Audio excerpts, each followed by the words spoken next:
You speak all over the world. I speak all over the world, but I'll tell you what, I was more scared and nervous to speak here today than anywhere. Because this room has power.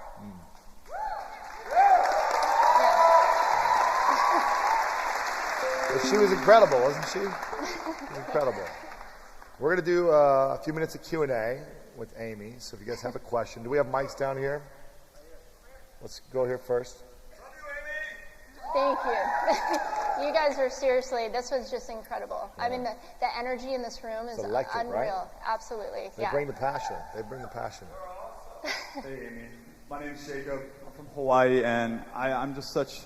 You almost brought me to tears hearing your story, and I believe there's a purpose greater than anything we can even explain, and I feel like this moment right now is something greater. And just a quick little thing so you could get an understanding is actually... Quick question. Basically, my question is for the people I'm about to help, which is I worked with Miss Wheelchair Hawaii, and we're making a disabled training app for her 12-week transformation, and she got second place in Miss Wheelchair America and inspired hundreds and thousands of people just like you. And, you know, we're launching this next Friday, and all these people are going to be doing it. I want to have you give them inspiration and tell them what it takes to take that step of once feeling powerless and to change your perspective in life and feel empowered like how you are today. So you wanted to share a message to you? Share a message to all these people that will hear this message from you, because your story is exactly what I want them to go through on how you were in your situation where you thought that your life was over, but you were able to change your life and now inspire thousands of people. So I just want just like, what can you say to these people that are disabled or have these inabilities that you once faced? So, first of all, I would say my TED Talk, a very short version of some of the stuff that I spoke about today. But really, I think if you work hard enough and you're passionate enough, that the possibilities are endless. I never say that anything's possible, because I think we all know not anything is possible. I mean, I'm not growing my legs back. Somebody in a wheelchair is not just going to get up and walk. But I think that if you work hard enough and you're passionate enough, that the possibilities of what you can achieve are endless. I mean, when I look back and I look at that video of me dancing with my dad for the first time, standing in my legs for the very first time, who would have thought that I would go on to do Dancing with the Stars? Crazy. And that's why you can't give up on yourselves, because you never know what life has in store for you. And it really is, like I said, just about using what you have to get ahead. You know, I feel like every accomplishing challenge in my life, I wasn't prepared enough. I was injured going into the last Paralympic Games. I mean, there's always these things and always these challenges that are holding us back. It's about using what you have. Who here can say that you use what you have every single day, like to your fullest capacity? None of us. I don't think any of us really, I don't know if it's possible to reach that, but it's the idea that we have so much potential inside of us, and just to try to use what you have today to the best of your ability, that's what gets you ahead. And that's what I've really kind of learned and I guess been focused on in my life, is just using what I have. So you've done amazing. It's been Thanks. amazing.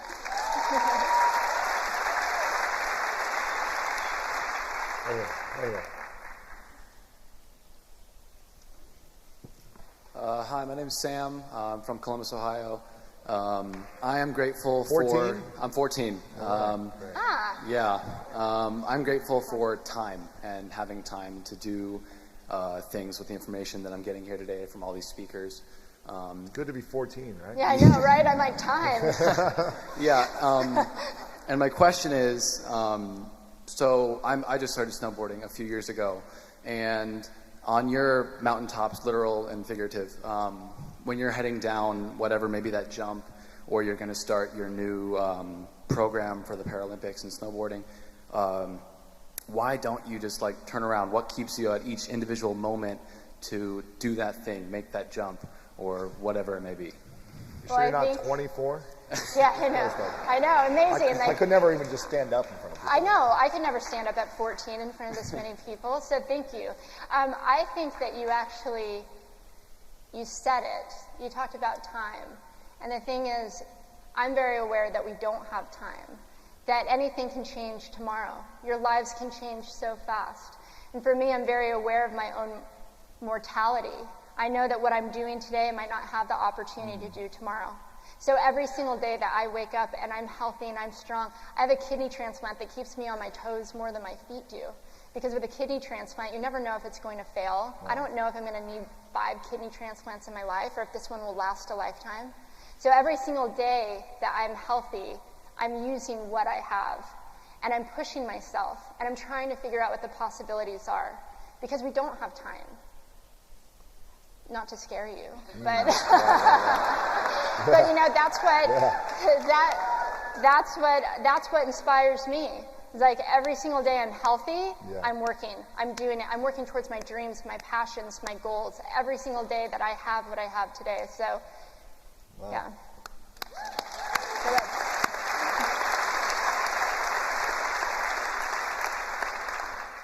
Go ahead and stand up. The one you were pointing to, yeah, right here in the middle. You can pass it down. Lucy. Hi. Right here. I'm Kim from San Francisco, California.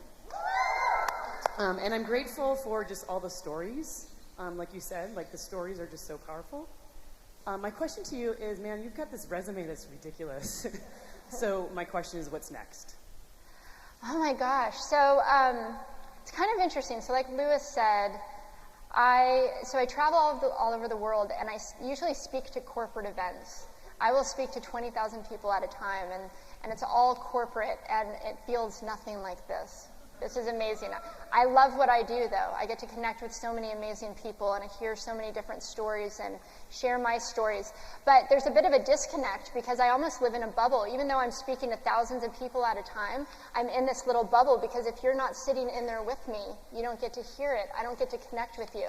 So I'm learning so much just being here today because I'm trying to learn how to reach out more to the followers that I have.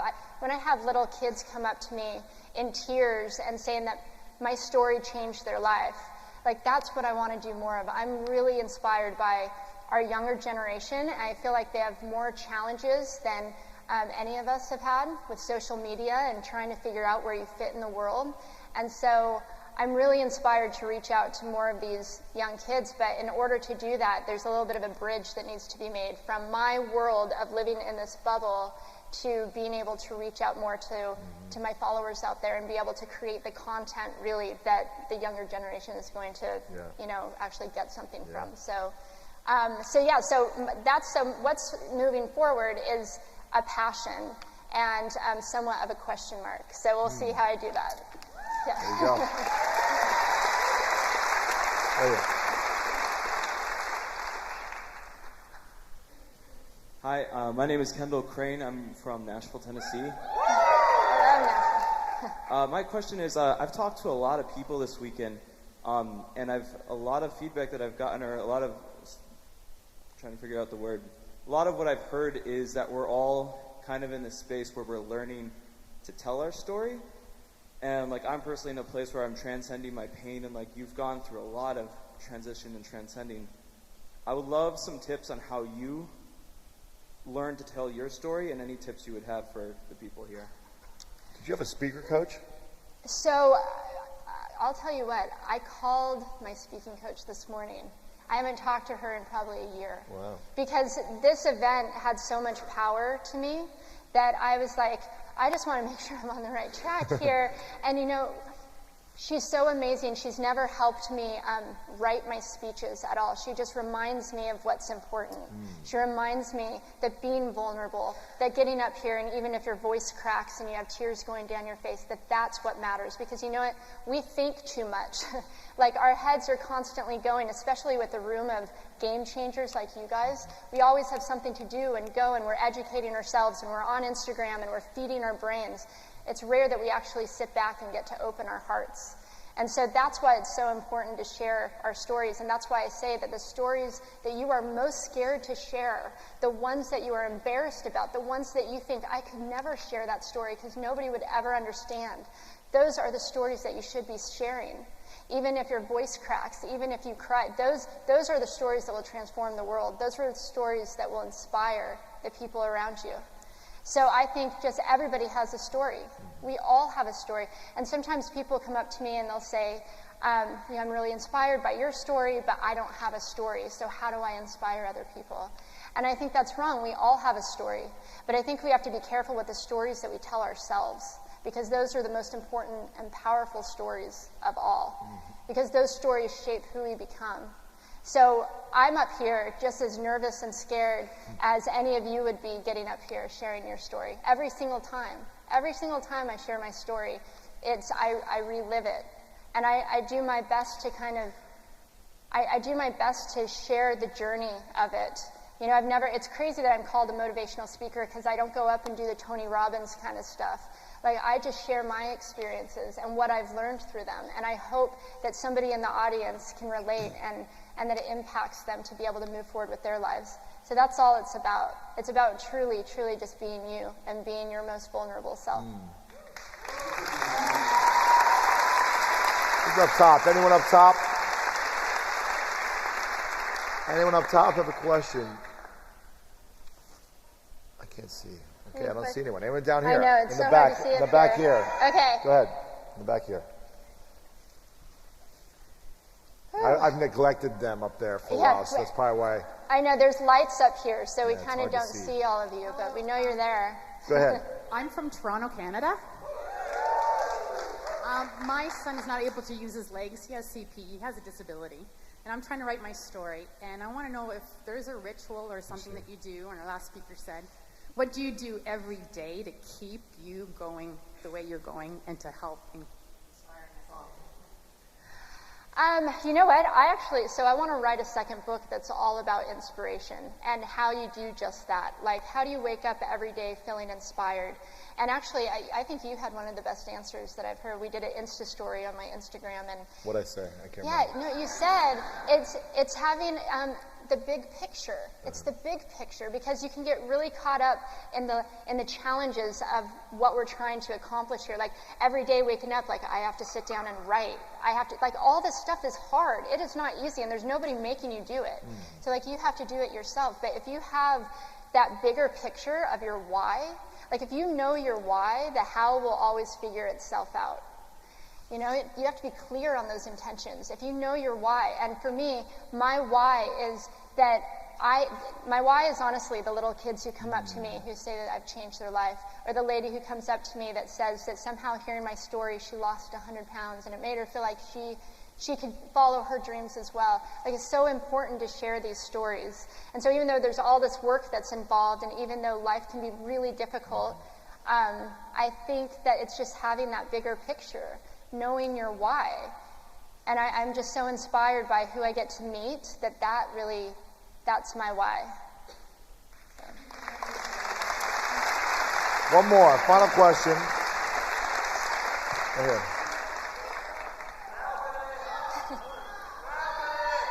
Sorry. I'm sorry. I have one down here. I already picked her right here. Go ahead. Hey, Allie from New Orleans. Who dat? Hey, Louis, Amy. Loved you on Dancing with the Stars. I voted for you hundreds of times. That's amazing. Thank you. And I was fascinated by how you got through it. And watching the show, I see the vulnerability of the celebrities. So, what was your biggest takeaway and your experience from Dancing with the Stars? Gosh, let me think. Man, first of all, I went on Dancing with the Stars. I didn't want to be the first one eliminated. That's all I had really high hopes for myself. I had no idea. I had no idea if anybody with 2 prosthetic legs has ever done that before. Dancing 7 hours a day for 7 days a week for 3 months straight. I didn't know if my legs would move in the way that I needed them to. But I was so motivated to just figure out what the possibilities were. Like, I didn't know what was possible, but I also put a lot of pressure on myself because I knew people were watching me, because they too were trying to figure out what the possibilities are. Like, what can somebody with 2 prosthetic legs actually do on Dancing with the Stars? And so we had to get really creative, and we made different feet. Every single week was a challenge. Every single week, I'm telling you, as much as I want to say that we were like, we got this, positive thinking, no. Every single week we thought we were done. Every week we were like, how are we going to do this? It would get to the end of the week and it would be an absolute mess, and I would have feet overnighted and we'd try to make them work. But every single week we figured it out. Every week we figured out a way. So I go back to, like, if you're passionate enough and you know your why and you're willing to work hard enough, then the possibilities of what you can do are endless. And I had this why. I was like, well, first of all, I'm not going to, there's no way I'm going to fall on my face on national television. That was one big why. But also I really wanted to figure out what was possible so that a little kid who's sitting back watching TV, who has a prosthetic leg, can say, if she can do that, I can do that too.